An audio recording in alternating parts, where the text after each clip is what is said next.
আমি থাকবো না, আমি ডিমেটাই চালাবো।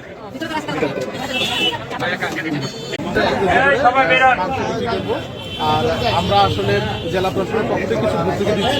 জেলা প্রশাসনের নিজস্ব কর্মী রয়েছে সেখান থেকে আর কিছু দানশীল ব্যক্তি আমাদেরকে সহযোগিতা করছেন।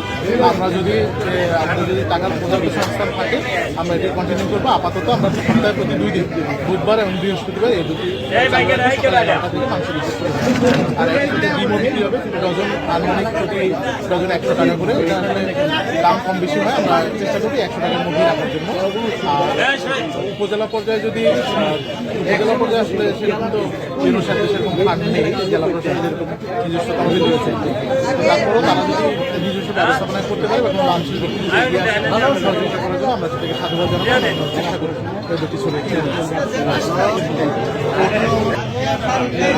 মাননীয় প্রধানমন্ত্রীর একটি নির্দেশনা আছে যে পবিত্র রমজান মাসে অসহায় এবং স্বল্পভূমের মানুষদেরকে প্রাণীজ প্রোটিন কীভাবে সরবরাহ করা যায়, নির্দেশনা থেকে জেলা প্রশাসন এবং উপজেলা প্রাণী সম্পদ বিভাগ এই ময়মনসিংহ আমার সহ উদ্যোগী হয়ে আমরা এই দরিদ্র এবং স্বল্প আয়ের মানুষের জন্য এই কার্যক্রমটা হাতে নিয়েছি।